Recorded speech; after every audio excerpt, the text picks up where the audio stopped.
దేవుడు మనకు మరి మాట్లాడేలాగున ప్రార్థన పూర్వకంగా మరి 40 days కూడా నాకు దేవుడు కృపనిచ్చి మరి సహాయములు దయచేసి మరి ఈ యొక్క 40 days ఉండడానికి కృపనిచ్చిన దేవునికి మహిమ కలుగుగాక. మనము లూకా సువార్త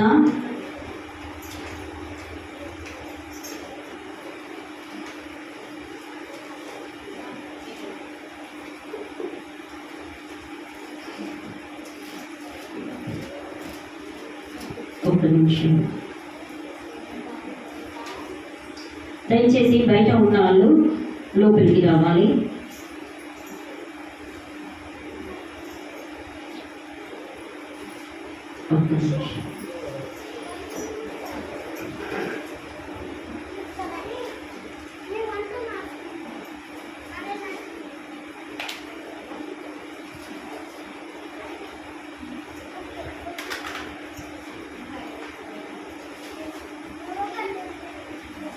మరి లూకా సువార్త 23వ అధ్యాయము 46వ వచనము చదవండి. లూకా సువార్త ఉందా? అప్పుడు యేసు గొప్ప శబ్దంతో కేక వేసి, తండ్రి, నీ చేతికి నా ఆత్మను అప్పగించుచున్నానని ఈ యొక్క 7వ మాటగా మరి తెలియజేస్తున్నాడు. నిజమే ప్రేమిలారా, తండ్రి నీ చేతికి నా ఆత్మను అప్పగించుచున్నానని మరి లాస్ట్ మాట యేసయ్య పలికి ఉన్న మాట ఏంటున్నది. ఎందుకంటే ఆయన ఈ 6 మాటలు క్షమించమని, ఇంకొకటి ఏంటిదండి రెండవ మాట ఏంటిది, నీవు నాతో కూడా పరదేశంలో ఉండు అని. 3వ మాట ఏంటిది, అమ్మా ఇదిగో నీ కుమారుడని. 4వ మాట ఏంటిది, నా దేవా నన్ను ఎందుకు చేయించితివని. 5వ మాట దప్పికొనుచున్నానని. 6వ మాట సమాప్తమైనదని. 7వ మాట నా ఆత్మను నీ చేతికి అప్పగించున్నానని యేసయ్య ఇక మరి శిలువ మీద పలికిన మాట ఏంటున్నది. ఇక్కడ చూసినట్లేదంటే మరి మత్తయి సువార్త 27వ అధ్యాయము మరి 46-49 ఇంచుమించు 3 గంటల అప్పుడు యేసు ఏలీ ఏలీ లామా సబక్తాని బిగ్గరగా కేక వేసెను. ఆ మాటకు నా దేవా నన్నెందుకు విడిచితివి అని అర్థమైంచున్నది. ఇక్కడ కూడా చూసినట్లయితే మార్కు సువార్త 15వ అధ్యాయము మార్కు సువార్త 15వ అధ్యాయము, సమయం లేదు నేను త్వరగా చెప్తున్నాను. మార్కు సువార్త 15వ అధ్యాయము 36వ వచనం చదువునాను. మార్కు సువార్త 16వ అధ్యాయము 34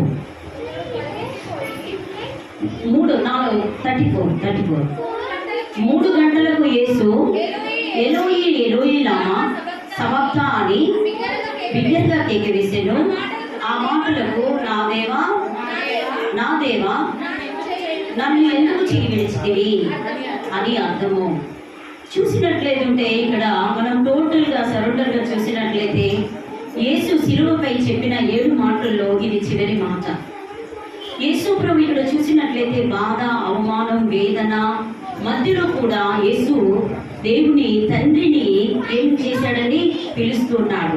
ఏమని పిలుస్తున్నాడంటే మరి ఏమని పిలుస్తున్నాడు, నా దేవా.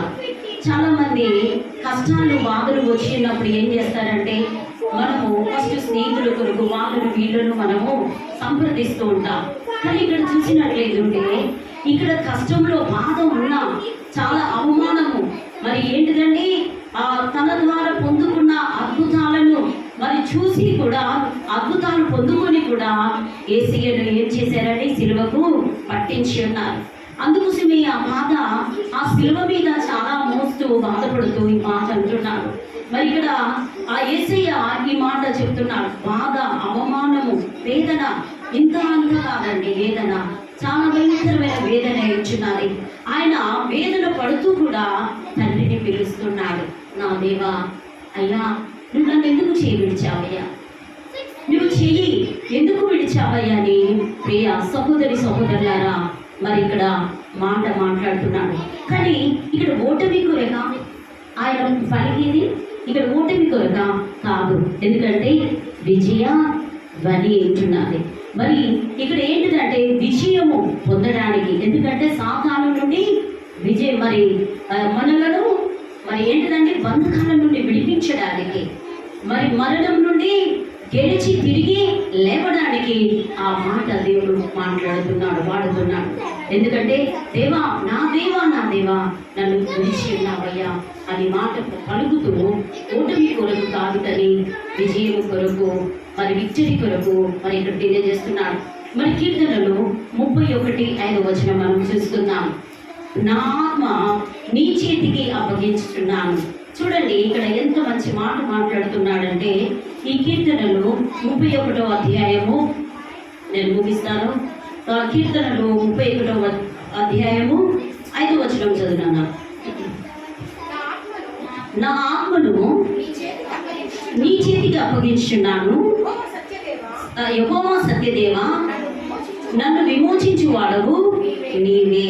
ఇక్కడ ఏమని అంటున్నాడండి, ఇక్కడ ఏమని చెప్తున్నాడంటే కుమారుడైన యేసు ప్రభుల వారు ఏమని అంటున్నాడంటే నా ఆత్మను నీ చేతికి అప్పగించున్నాను. ఎవరి చేతికి అప్పగించుతున్నాడు? తండ్రి యొక్క చేతికి అప్పగించున్నాడు.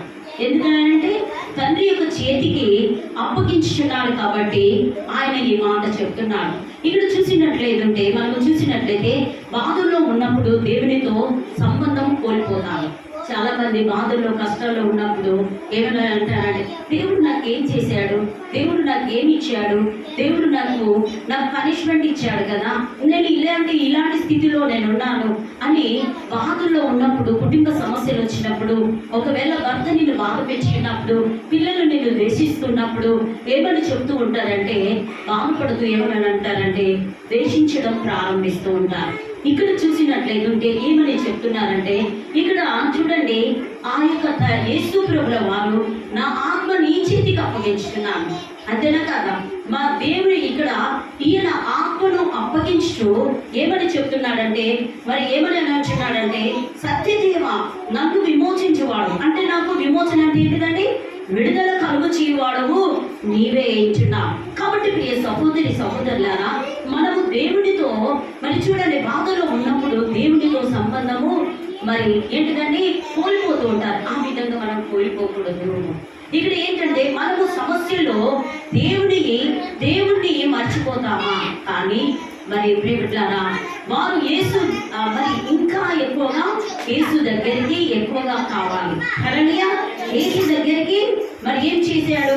మరి ఇక్కడ చూసినట్లయితే మనం బాధల్లో సమస్యలో ఉన్నప్పుడు దూరం కాకూడదు.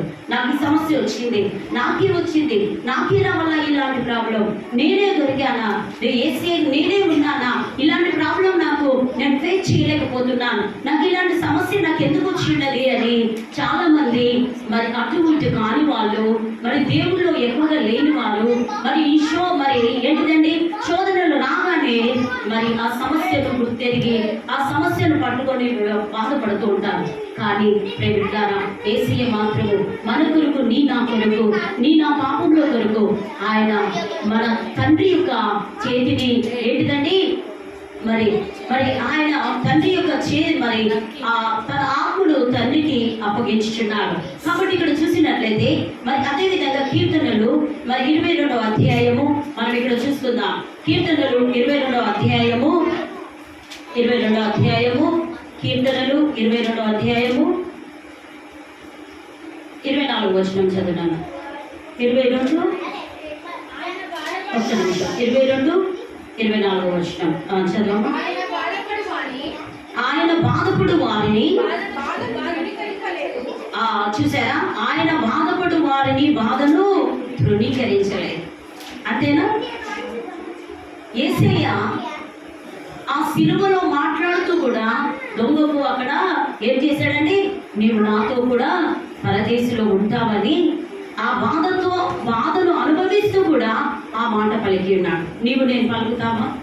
మనం మనలను తిడుతూ ఉంటే మనం ఎంత బాధపడుతూ ఉంటాం? ఎవరైనా మనలను ద్వేషిస్తూ ఉంటే మనం ఎంత బాధపడుతూ ఉంటాం? ఒక్కసారి ఆలోచించండి, అంతేనా కాదా? మనం ఏంటి, నన్ను కోపం చేస్తున్నారు, నన్ను ఎందుకు తృణీకరిస్తున్నారు? చాలా మంది కొంతమంది తృణీకరిస్తూ ఉంటారు. కానీ అలాంటి తృణీకరించేటప్పుడు కూడా ఇక్కడ చూడండి ఏమంటే, ఆయన బాధపడు వారిని బాధలు తృణీకరింపలేదు. ఎవరైనా కష్టకాలంలో బాధల్లో ఉన్నప్పుడు మన దగ్గరికి వచ్చినప్పుడు ఏం చేయాలమ్మా?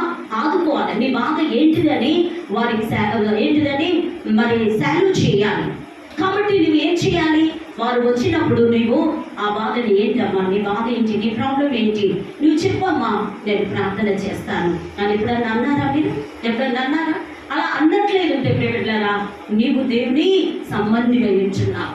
అలా అన్నప్పుడు నువ్వు దేవుని సంబంధిని కాదు. ఇక్కడ చూడండి, ఆయన తృణీకరింపలేదు ఎవరి బాధను కూడా.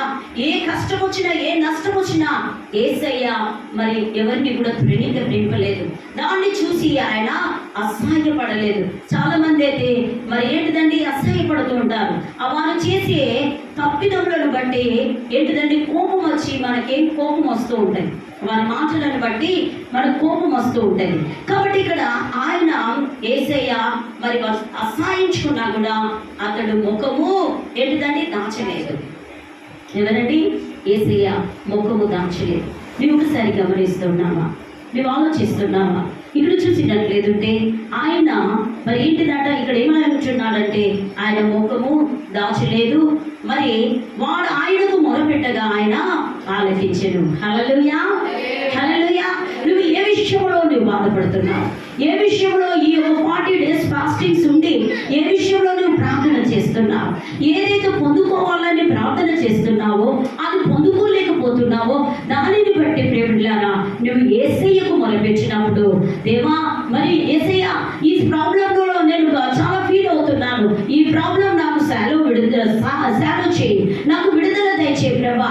ఇదిగో నేను ఉపవాసం ఉండి నీ పాదముల చేత చేరి ప్రార్థిస్తున్నానయ్యా.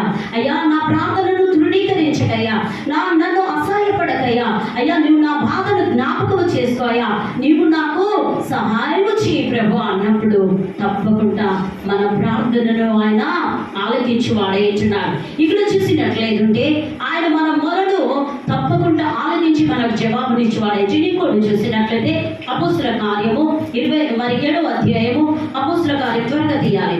అపోస్తుల కార్యము 7వ అధ్యాయము, అపోస్తుల కార్యము 7వ అధ్యాయము మరి 59 చదువమ్మా.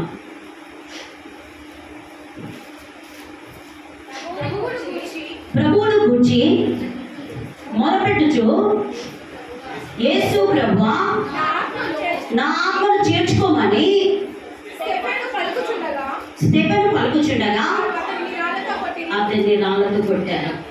ఎందుకండి ఇక్కడ స్టెఫెను మరి రాళ్ళతో కొట్టి ఉన్నారు దేవుని యొక్క. ఇక్కడ చూడండి మరి ఆయన పరిశుద్ధాత్మ పూర్ణుడే నిండుకొని ఆకాశం వైపు దేవుని యొక్క మహిమను చూస్తూ కుడిపార్శ్వంలో నిలిచి ఉండుటే చూచి మరి ఏం చేశారు? ఆయనను ఎక్కడ పడవేశారు చెప్పండి? ఆయనను ఒక బూదిలో పడవేశారు. పడవేసి రాళ్ళతో కొడుతున్నారు. కానీ ఒక్క మాట కూడా అంటున్నారా చెప్పండి? మరి చూడండి, వారి మాటలు విని కోపముతో మండిపడి హల్లెలూయా మరి ఏంటిదండి తమ హృదయంలో నరక వేదన పడి ఉన్నాడు. ఆయన ఇక్కడ ఏమని అంటున్నాడు చూడండి, ఏమని చెప్తున్నాడు? కోపపడి అతనిని చూసి పండ్లు కొరుకుతున్నారు. ఎవరండి?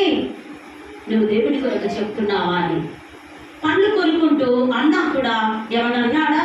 చాలా మంది ప్రేమిలారా దేవుని ఎరిగిన బిడ్డలు మనలో నిందిస్తూ ఉంటారు, మనలో బాధ పెడుతూ ఉంటారు, మనలో ఇరుకులు ఇబ్బందులు పెడుతూ ఉంటారు. వారిని బట్టి మనము దేవుళ్ళలో ఉండకూడదు, ఎక్కువగా ఎదుగుతుంటారు. మనం ఎక్కువగా ఎదుగుతుంటే అపవాది మనకి ఎక్కువగా శోధనలు తెచ్చిపెడుతూ ఉంటుంది. కాబట్టి నీవు ఎలాంటి వాడవు, నువ్వు ఎలాంటి దానవని మనలో ఇన్సల్ట్ చేయడానికి అది చేస్తూ ఉంటుంది. కాబట్టి నీవు మనం కోపపడకుండా ప్రార్థనే అనే ఆయుధం అనేది పట్టుకోవాలి. ఇక్కడ చూసినట్లయితే అయితే అతడు పరిశుద్ధాత్మను నిండుకునే వాడై ఆకాశం వైపు తేరి చూసి దేవుని యొక్క మహిమను యేసుకు దేవుని కుడిపార్శ్వమందు నిలిచియుండుట చూచి ఆకాశము తెరవబడేటయు మనిషి కుమారుడు దేవుని కుడిపార్శ్వమందు నిలిచియుండుటయు చూస్తున్నానని అప్పుడు వారు పెద్ద కేకలు వేసి చెవులు మూసుకొని ఏకంగా అతని మీద పడి ఉన్నారు. అవన్నీ జరుగుతుండగా వారికి భయమే ఎన్ని చెవులు మూసుకొని ఉన్నారు. చూడండి, ఆ పట్టణ పట్టణపు వెలుపలికి అతన్ని వెళ్ళగొట్టి రాళ్లతో రువ్వి చంపి సాక్షులుగా మరి సౌలు అను ఒక యవనస్తుని పాదముల యొద్ద అతని వస్త్రములు పెట్టి ఉన్నారు.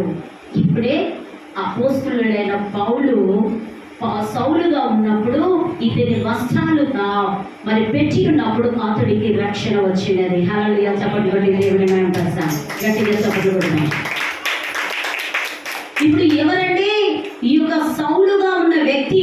మార్పు లేని క్రైస్తవులను హింసిస్తున్న వ్యక్తి, క్రైస్తవులను చంపుతున్న వ్యక్తి.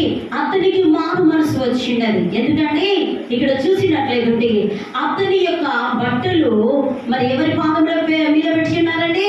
ఈ యొక్క సౌలు పాదముల మీద పెట్టినప్పుడు పౌలుగా మారి గొప్ప సేవ చేసి ఉన్నాడు. చూడండి, ప్రభువు గురించి మొరపెట్టుచు యేసు ప్రభువా నా ఆత్మను చేర్చుకోమని స్టెఫెన్ అంటున్నాడు.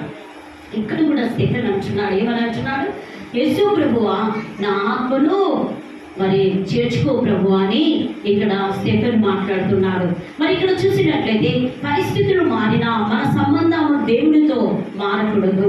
పరిస్థితులు మారినా కూడా దేవునితో మన సంబంధము మారకూడదు. పరిస్థితులు వస్తాయి, కష్టాలు వస్తాయి, బాధలు వస్తాయి. ఇలాంటి వాటికి మనము బాధపడకూడదు. మరి కాబట్టి ఒక చిన్న పిల్లగాని కష్టాల్లో ఉన్నప్పుడు తల్లిదండ్రులు దగ్గరికి వచ్చి పరిగెత్తుకొని వారిని ఏం చేస్తారు? దగ్గరికి తీసుకుంటారు. కోపం చేసినా కూడా ఆ చిన్న బాబుని ఏం చేస్తారంటే చేర్చుకుంటాడు, హక్కున చేర్చుకుంటారు. యేసయ్య కూడా పరిగెత్తుకొని మన కష్టాలు ఉన్నప్పుడు, మీరు ఇప్పుడు చాలా టైం అయిపోయింది కదా, మీరు ఏం బాధపడకండి. మీ కుటుంబాల్లో కూడా అలాంటి పరిస్థితి దేవుడు ఏంటిదండి మిమ్మల్ని కూడా హక్కున చేర్చుకుంటారు. లేట్ అయిందా అమ్మా పర్వాలేదు అనుకొని మిమ్మల్ని ప్రేమలానా సంతోషిస్తారు. కాబట్టి నీ పూర్తి విశ్వాసం సమర్పణ యేసుపై మరి ఉండాలి. నీ పూర్తి విశ్వాసం సమర్పణ కలిగి ఉండాలి. జీవితం మీద నీవు ఏంటిదండి దేవుని మీద నీ జీవితంలో విశ్వాసము కలిగి దేవుని మీద ఆనుకొని ఉండాలి. సమస్యలు బాధలు దేవుని చేతుల్లో పెట్టాలి. నీ సమస్యలు ఇప్పుడు లేట్ అయ్యినది కదా, ఇప్పుడు మీరు బాధపడుతున్నారు, చాలా లేట్ అయ్యినది. మరి కాబట్టి ఇప్పుడు మీ సమస్య ఏం చేయాలి? మా ఇంట్లోకి వెళ్తే ఇప్పుడు మా వాళ్ళు ఏమని అంటారో, మరి ఏంటిదో అని బాధపడకూడదు. మరి ఏం చేయాలమ్మా? నీ సమస్యలు దేవుని వైపు చెప్పు, దేవుడే నిన్ను చూసుకుంటాడు. నేను ముగిస్తున్నాను. కాబట్టి ఇక్కడ చూడాలి, మన సమస్యలు బాధలను దేవునికి చేతుల్లో అప్పగించాలి. మనం పట్టుకొని ఉంటే శాంతి రాదు. ఆ సమస్యలను ఇట్లనే పట్టుకొని నా సమస్య నేనే పట్టుకుంటానంటే ఆ సమస్యకు మరి శాంతి రాదు. నేను దేవుని చేతికి అప్పచెప్పాలి. ప్రభా నా సమస్య ఇది ఉంది, ప్రభు నీవే ఆ సమస్యను తీర్చని నీవు దేవుని చేతికి అప్పచెప్పినప్పుడు దేవుడు కార్యములు చేస్తాడు. కాబట్టి పేతురు 1వ అధ్యాయము మరి పేతురు 1వ అధ్యాయము 5వ వచనము 5వ అధ్యాయము 7వ వచనం ఆయన మిమ్మల్ని గూర్చి చింతించుతున్నాడు. ఎవరిని గురించి చింతించుతున్నాడు? మనల్ని గురించి చింతించుతున్నాడు. కనుక మన చింత యావత్తు ఎవరి మీద వేయాలి? యేసయ్య మీద వేయాలి. ప్రభా మరి మన చింత యావత్తు యేసయ్య మీద వేయాలి. మన చింతలన్నీ మన బాధలు ఆయన మీద వేయాలి. మనమంతా ఆయన మీద వేయాలి. కుటుంబ సమస్యలు కానీ, ఆర్థిక సమస్యలు కానీ, ఆరోగ్య సమస్యలు కానీ దేవునికి అప్పగించాలి. దేవుని చేతిలో మనకేమున్నదండి? రక్షణ, ప్రేమ మనకు ఉంది. మనకు దేవుని చేతుల్లో మనకేమున్నదండి? ఆయన రక్షణ, ప్రేమ ఆయన చేతుల్లో ఉంది. కాబట్టి యేసుని తెలుసుకున్నవాడు తల్లి చేతుల్లో భద్రంగా ఉంటాడు. హల్లెలూయా. చప్పట్లు కొట్టి దేవుని మహిమపరుస్తాడు. యేసు చేతుల్లో ఉన్నవాడు తండ్రి చేతుల్లో ఉంటాడు భద్రంగా. అపవాది నిన్ను అపహరింపదు, అపవాది నిన్ను దొంగలించదు, అపవాది నీ మీద యుద్ధం చేయదు, అపవాది నిన్ను ఏ కీడు అపాయం రాకుండా ఉంటుంది. ఎందుకంటే నువ్వు యేసయ్య చేతిలో ఉన్నాడు. యోహాను సువార్త 10వ అధ్యాయం 28వ వచనంలో చూసినట్లయితే నేను వాటిని నేను నిత్య జీవం ఇచ్చుచున్నాను కనుక మరి అది ఎన్నటికి మరి నశింపవు. దేవుడు నిత్య జీవం ఇవ్వడానికి ఈ యొక్క 7 మాటలు శిలువ మీద 7 మాటలు పలికి ఉన్నాడు. ఎందుకంటే అపవాది బంధకంలో నుండి మనకు విడిపించడానికి ఆయన ఈ లోక రక్షకుడుగా ఈ లోకానికి వచ్చి మనల్ని రక్షించడానికి ఆయన మనకు నిత్య జీవం ఇవ్వడానికి లోకానికి వచ్చాడు. కాబట్టి ఎవరు నా చేతుల్లో నుండి వారిని అపహరింపరు. ఎవ్వరు కూడా ఆ యొక్క దేవుని యొక్క చేతుల నుండి అపవాది దొంగలిస్తుందా అండి? దొంగలించేది. యోబును చూసినట్లయితే యోబుడు అన్ని శ్రమలు పట్టినా కూడా యోబు ఆత్మ తీసుకోవడానికి అపవాదికి మరి అధికారం ఉందండి? లేదు. ఎందుకంటే ఈ యొక్క నరుడి ఆత్మ యెహోవా పెట్టిన దీపమై ఉంటున్నది. ఆ ఆత్మను ఎవరు తీసుకోవడానికి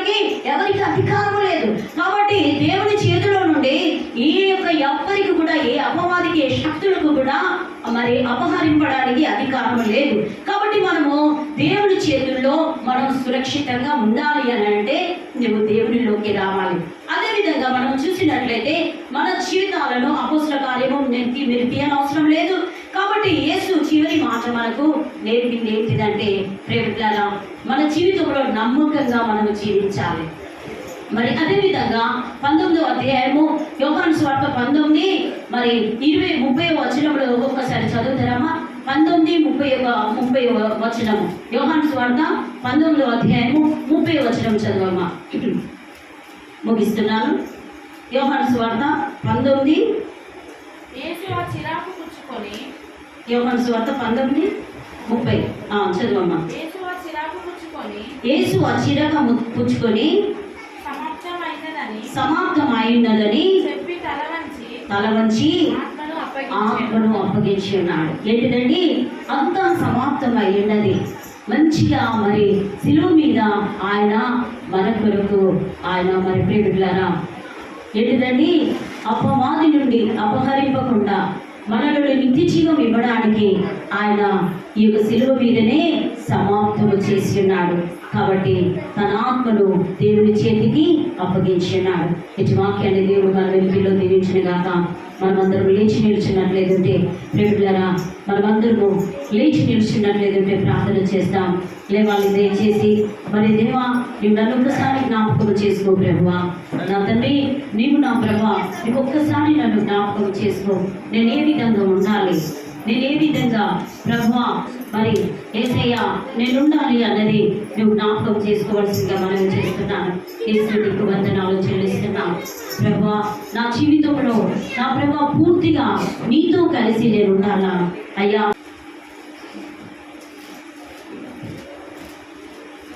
ఒక నిమిషం, దయచేసి బయట ఉన్న వాళ్ళు లోపలికి రావాలి.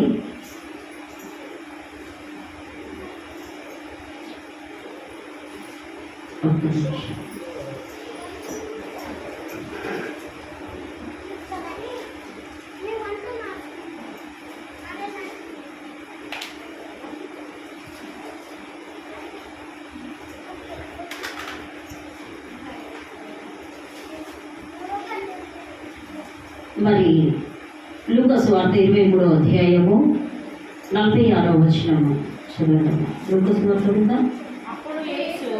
అప్పుడు యేసు గొప్ప శబ్దంతో కేక వేసి, తండ్రి,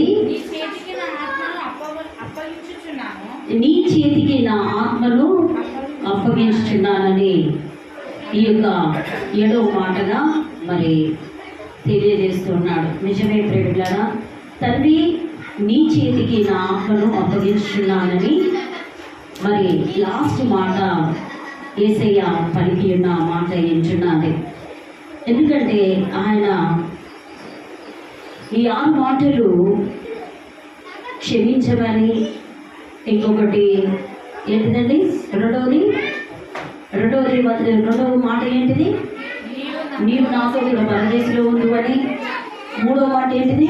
అమ్మా ఇదిగో నీ కుమారుడని. 4వ మాట ఏంటిది? నా దేవా నన్ను ఎందుకు చేయించితివని. 5వ మాట దప్పికొనుచున్నానని. 6వ మాట సమాప్తమై ఉన్నదని. 7వ మాట నా ఆత్మను నీ చేతికి అప్పగించున్నానని యేసయ్య ఇంకా మరి శిలువ మీద పలికిన మాట ఏంటున్నది. ఇక్కడ చూసినట్లేదంటే మరి మత్తయి సువార్త 27వ అధ్యాయము మరి 46-49 ఇంచుమించు 3 గంటల అప్పుడు యేసు ఏలీ ఏలీ లామా సబక్తాని బిగ్గరగా కేక వేసెను. ఆ మాటకు నా దేవా నన్నెందుకు విడిచితివి అని అర్థమైంచున్నది. ఇక్కడ కూడా చూసినట్లయితే మార్కు సువార్త 15వ అధ్యాయము మార్కు సువార్త 15వ అధ్యాయము సమయం లేదు, నేను త్వరగా చెప్తున్నాను. మార్కు సువార్త 15వ అధ్యాయము 36వ వచనం చదువునాను. మార్కు సువార్త 16వ అధ్యాయము 34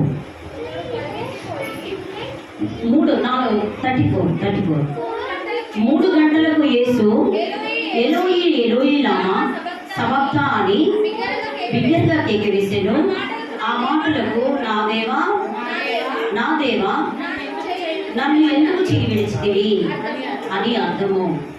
చూసినట్లయితే ఇక్కడ మనం టోటల్గా సరెండర్గా చూసినట్లయితే యేసు శిలువపై చెప్పిన 7 మాటల్లో ఇది చివరి మాట. యేసు ప్రభు ఇక్కడ చూసినట్లయితే బాధ, అవమానం, వేదన మధ్యలో కూడా యేసు దేవుని తండ్రిని ఏం చేశాడని పిలుస్తున్నాడు. ఏమని పిలుస్తున్నాడంటే మరి ఏమని పిలుస్తున్నాడు? నా దేవా నా దేవా. చాలా మంది కష్టాలు బాధలు వచ్చినప్పుడు ఏం చేస్తారంటే మనము ఫస్ట్ స్నేహితుల కొరకు వాళ్ళను వీళ్ళను మనము సంప్రదిస్తూ ఉంటాం. కానీ ఇక్కడ చూసినట్లయితే ఇక్కడ కష్టంలో బాధ ఉన్నా చాలా అవమానము మరి ఏంటిదండి తన ద్వారా పొందుకున్న అద్భుతాలను మరి చూసి కూడా అద్భుతాలు పొందుకొని కూడా యేసయ్యను ఏం చేశారని సిలువకు పట్టించి ఉన్నారు. అందుకోసమే ఆ బాధ ఆ సిలువ మీద చాలా మోస్తూ బాధపడుతూ ఈ మాట అంటున్నాడు. మరి ఇక్కడ ఆ యేసయ్య ఈ మాట చెప్తున్నాడు. బాధ, అవమానము, వేదన ఇంత అంత కాదండి. వేదన చాలా భయంకరమైన వేదన ఇచ్చున్నది. ఆయన వేదన పడుతూ కూడా తండ్రిని పిలుస్తున్నాడు. నా దేవా, అయ్యా నువ్వు నన్ను ఎందుకు చేయి విడిచావయ్యా, నువ్వు చెయ్యి ఎందుకు విడిచావయ్యా అని ప్రియ సహోదరి సహోదరులారా మరి ఇక్కడ మాట మాట్లాడుతున్నాడు. కానీ ఇక్కడ ఓటమి కొరక ఆయన పలికేది ఇక్కడ ఓటమి కొరక కాదు. ఎందుకంటే విజయ ధ్వని ఏంటున్నది. మరి ఇక్కడ ఏంటిదంటే విజయము పొందడానికి, ఎందుకంటే సాతాను నుండి విజయం మరి మనలను మరి ఏంటిదంటే బంధకాల నుండి విడిపించడానికి, మరి మరణం నుండి గెలిచి తిరిగి లేవడానికి ఆ మాట దేవుడు మాట్లాడుతున్నాడు, వాడుతున్నాడు. ఎందుకంటే దేవా నా దేవా నా దేవా నన్ను విడిచి ఉన్నావయ్యా అని మాట పలుకుతూ ఓటమి కొరకు కాదు కానీ విజయం కొరకు మరి విక్టరీ కొరకు మరి ఇక్కడ తెలియజేస్తున్నాడు. మరి కీర్తనలు 31:5 మనం చూస్తున్నాం. నా ఆత్మ నీ చేతికి అప్పగించుతున్నాను. చూడండి ఇక్కడ ఎంత మంచి మాట మాట్లాడుతున్నాడంటే ఈ కీర్తనలు 31వ అధ్యాయము నేను ముగిస్తాను. కీర్తనలు 31వ అధ్యాయము 5వ వచనం చదువున్నాను. నా ఆత్మను నీ చేతికి అప్పగించున్నాను. యెహోవా సత్యదేవా నన్ను విమోచించు వాడవు నీవే. ఇక్కడ ఏమని అంటున్నాడండి? ఇక్కడ ఏమని చెప్తున్నాడంటే కుమారుడైన యేసు ప్రభుల వారు ఏమని అంటున్నాడంటే నా ఆత్మను నీ చేతికి అప్పగించున్నాను. ఎవరి చేతికి అప్పగించున్నాడు? తండ్రి యొక్క చేతికి అప్పగించున్నాడు.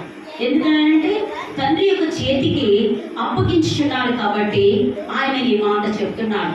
ఇక్కడ చూసినట్లయితే మనం చూసినట్లయితే బాధల్లో ఉన్నప్పుడు దేవునితో సంబంధం కోల్పోతాము. చాలా మంది బాధల్లో కష్టాల్లో ఉన్నప్పుడు ఏమైనా అంటారంటే దేవుడు నాకు ఏం చేశాడు, దేవుడు నాకు ఏమి ఇచ్చాడు, దేవుడు నాకు పనిష్మెంట్ ఇచ్చాడు కదా, నేను ఇలాంటి స్థితిలో నేను ఉన్నాను అని బాధల్లో ఉన్నప్పుడు, కుటుంబ సమస్యలు వచ్చినప్పుడు, ఒకవేళ భర్త నిన్ను బాధ పెంచినప్పుడు, పిల్లలు నిన్ను ద్వేషిస్తున్నప్పుడు ఏమని చెప్తూ ఉంటారంటే బాధపడుతూ ఏమని అంటారంటే ద్వేషించడం ప్రారంభిస్తూ ఉంటారు. ఇక్కడ చూసినట్లయితే ఏమని చెప్తున్నారంటే ఇక్కడ చూడండి ఆ యొక్క యేసు ప్రభుల వారు నా ఆత్మ నీ చేతికి అప్పగించుతున్నాను. అంతేనా కాదా? మా దేవుడు ఇక్కడ ఈయన ఆత్మను అప్పగించు ఏమని చెప్తున్నాడంటే మరి ఏమని అంటున్నాడంటే సత్యదేవ నన్ను విమోచించేవాడు. అంటే నాకు విమోచన అంటే ఏంటిదండి? విడుదల కలుగు చేయవాడవు నీవే ఇచ్చున్నావు. కాబట్టి ప్రియ సహోదరి సహోదరులారా మనము దేవుడితో మరి చూడండి బాధలో ఉన్నప్పుడు దేవుడితో సంబంధము మరి ఏంటిదండి కోల్పోతూ ఉంటారు. ఆ విధంగా మనం కోల్పోకూడదు. ఇక్కడ ఏంటంటే మనము సమస్యలో దేవుడిని మర్చిపోతామా? కానీ మరి ప్రేమిట్లారా వారు యేసు మరి ఇంకా ఎక్కువగా యేసు దగ్గరికి ఎక్కువగా కావాలి. హల్లెలూయా. యేసు దగ్గరికి మరి ఏం చేశాడు? మరి ఇక్కడ చూసినట్లయితే మనం బాధల్లో సమస్యలో ఉన్నప్పుడు దూరం కాకూడదు. నాకు ఈ సమస్య వచ్చింది, నాకే వచ్చింది, నాకే నా వల్ల ఇలాంటి ప్రాబ్లం, నేనే దొరికానా, నేనే ఉన్నానా, ఇలాంటి ప్రాబ్లం నాకు నేను ఫేస్ చేయలేకపోతున్నాను, నాకు ఇలాంటి సమస్య నాకు ఎందుకు వచ్చిండది అని చాలా మంది మరి అటు ఇటు కాని వాళ్ళు, మరి దేవుళ్ళు ఎక్కువగా లేని వాళ్ళు, మరి ఈ మరి ఏంటిదండి శోధనలు రాగానే మరి ఆ సమస్యను గుర్తెరిగి ఆ సమస్యను పట్టుకొని బాధపడుతూ ఉంటారు. కానీ ప్రేమిట్లారా, యేసయ్య మాత్రము మన కొరకు, నీ నా కొరకు, నీ నా పాపంలో కొరకు ఆయన మన తండ్రి యొక్క చేతిని ఏంటిదండి మరి ఆయన తండ్రి యొక్క మరి తన ఆత్మను తండ్రికి అప్పగించుచున్నాడు. కాబట్టి ఇక్కడ చూసినట్లయితే మరి అదే విధంగా కీర్తనలు మరి 22వ అధ్యాయము మనం ఇక్కడ చూసుకుందాం. కీర్తనలు 22వ అధ్యాయము కీర్తనలు 22వ అధ్యాయము 24వ వచనం చదువుతాను. 22 వచనం చదవము. ఆయన బాధపడు వారిని చూసారా, ఆయన బాధపడు వారిని బాధను తృణీకరించలేదు. అంతేనా? యేసయ్య ఆ సిలువలో మాట్లాడుతూ కూడా దొంగకు అక్కడ ఏం చేశాడండి, నీవు నాతో కూడా పరదేశంలో ఉంటావని ఆ బాధను అనుభవిస్తూ కూడా ఆ మాట పలికి ఉన్నాడు. నీవు నేను పలుకుతామా?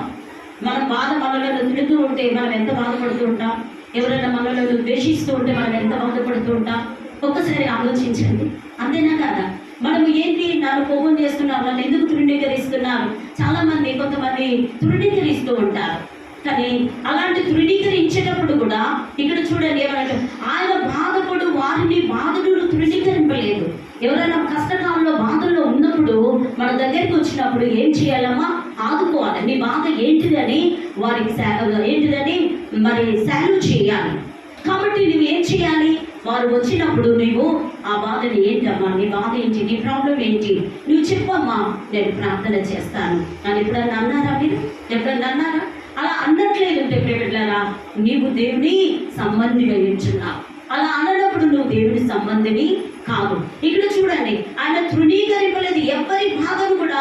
ఏ కష్టం వచ్చినా, ఏ నష్టం వచ్చినా యేసయ్య మరి ఎవరిని కూడా తృణీకరింపలేదు. దాన్ని చూసి ఆయన అసహాయపడలేదు. చాలా మంది అయితే మరి ఏంటిదండి అసహాయపడుతూ ఉంటారు. వారు చేసే తప్పిదములను బట్టి ఏంటిదండి కోపం వచ్చి మనకేం కోపం వస్తూ ఉంటుంది. వారి మాటలను బట్టి మనకు కోపం వస్తూ ఉంటుంది. కాబట్టి ఇక్కడ ఆయన యేసయ్య మరి అసహాయించుకున్నా కూడా అతడు ముఖము ఏంటిదండి దాచలేదు. ఎవరండి? యేసయ్య ముఖము దాచలేదు. నువ్వు ఒకసారి గమనిస్తున్నావా? నువ్వు ఆలోచిస్తున్నావా? ఇక్కడ చూసినట్లేదంటే ఆయన మరి ఏంటిదంట, ఇక్కడ ఏమనుకుంటున్నాడంటే ఆయన ముఖము దాచలేదు. మరి వాడు ఆయనకు మొరపెట్టగా ఆయన ఆలకించెను. హల్లెలూయా, హల్లెలూయా. నువ్వు ఏ విషయంలో నువ్వు బాధపడుతున్నావు? ఏ విషయంలో ఈ 40 days ఫాస్టింగ్స్ ఉండి ఏ విషయంలో నువ్వు ప్రార్థన చేస్తున్నావు? ఏదైతే పొందుకోవాలని ప్రార్థన చేస్తున్నావో అది పొందుకోలేకపోతున్నావో దానిని బట్టి ప్రేమిలారా నువ్వు యేసయ్యకు మొరపెట్టినప్పుడు, దేవా మరి యేసయ్య ఈ ప్రాబ్లంలో నేను చాలా ఫీల్ అవుతున్నాను, ఈ ప్రాబ్లం నాకు సాల్వ్ చేయి, నాకు విడుదల దయచేయి ప్రభా. ఇదిగో నేను ఉపవాసం ఉండి నీ పాదముల చేత చేరి ప్రార్థిస్తున్నానయ్యా. అయ్యా నా ప్రార్థనను తృణీకరించకయ్యా, నన్ను అసహాయపడకయ్యా. అయ్యా నువ్వు నా బాధను జ్ఞాపకం చేసుకోయా, నీవు నాకు సహాయం చేయి ప్రభు అన్నప్పుడు తప్పకుండా మన ప్రార్థనను ఆయన ఆలకించి వాడేస్తున్నాడు. ఇక్కడ చూసినట్లయితే ఆయన మన మొరను తప్పకుండా ఆలకించి మనకు జవాబునిచ్చి వాడేసి. ఇంకోటి చూసినట్లయితే అపోస్తుల కార్యము 27వ అధ్యాయము, అపోస్తుల కార్యం త్వరగా తీయాలి. అపోస్తుల కార్యము 7వ అధ్యాయము, అపోస్తుల కార్యము 7వ అధ్యాయము మరి 59 చదువుమా.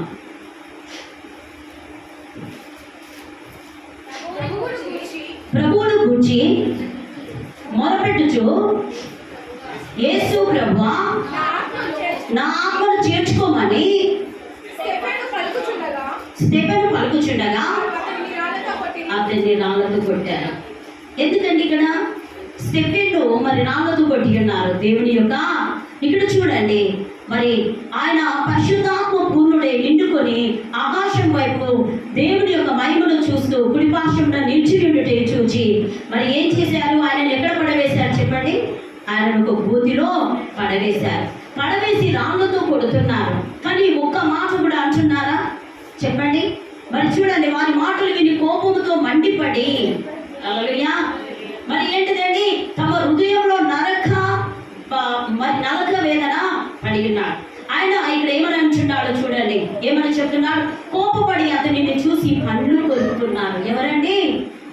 నువ్వు దేవుని కొరకు చెప్తున్నావా అని పండ్లు కొరుకుంటూ అన్నా కూడా ఏమన్నా అన్నాడా? చాలా మంది ప్రేమిలారా, దేవుని ఎరిగిన బిడ్డలు మనల్ని నిందిస్తూ ఉంటారు, మనలో బాధ పెడుతూ ఉంటారు, మనలో ఇరుకులు ఇబ్బందులు పెడుతూ ఉంటారు. వాటిని బట్టి మనము దేవుళ్ళలో ఉండకూడదు, ఎక్కువగా ఎదుగుతూ ఉండాలి. మనం ఎక్కువగా ఎదుగుతుంటే అపవాది మనకి ఎక్కువగా శోధనలు తెచ్చిపెడుతూ ఉంటుంది. కాబట్టి నీవు ఎలాంటి వాడవు, నువ్వు ఎలాంటి దానవని మనలోని ఇన్సల్ట్ చేయడానికి అది చేస్తూ ఉంటుంది. కాబట్టి మనం కోపపడకుండా ప్రార్థనే అనే ఆయుధం అనేది పట్టుకోవాలి. ఇక్కడ చూసినట్లయితే ఐదవడు పరిశుద్ధాత్మను నిండుకునే వాడై ఆకాశం వైపు తేరి చూసి దేవుని యొక్క మహిమను యేసుకు దేవుని కుడిపార్శ్వమందుని నిలిచి ఉండుట చూచి ఆకాశము తెరవబడేటయు మనిషి కుమారుని దేవుని కుడిపార్శ్వమందు నిలిచి ఉండుటయు చూస్తున్నానని అప్పుడు వారు పెద్ద కేకలు వేసి చెవులు మూసుకొని ఏకంగా అతని మీద పడి ఉన్నారు. అవన్నీ జరుగుతుండగా వారికి భయమే ఎన్ని చెవులు మూసుకొని ఉన్నారు. చూడండి, ఆ పట్టణపు వెలుపలికి అతన్ని వెళ్ళగొట్టి రాళ్లతో రువ్వి చంపి సాక్షులుగా మరి సౌలు అను ఒక యవనస్తుని పాదముల యొద్ద అతని వస్త్రములు పెట్టి ఉన్నారు. ఇప్పుడే అపోస్తలుడైన పౌలు సౌలుగా ఉన్నప్పుడు ఇతని వస్త్రాలుగా మరి పెట్టి ఉన్నప్పుడు అతడికి రక్షణ వచ్చినది. హల్లెలూయా చెప్పండి, దేవుని నామం ప్రసాద్ గట్టిగా చెప్పండి. ఇప్పుడు ఎవరండి ఈ యొక్క సౌలుగా ఉన్న వ్యక్తి? మార్పు లేని క్రైస్తవులను హింసిస్తున్న వ్యక్తి, క్రైస్తవులను చంపుతున్న వ్యక్తి.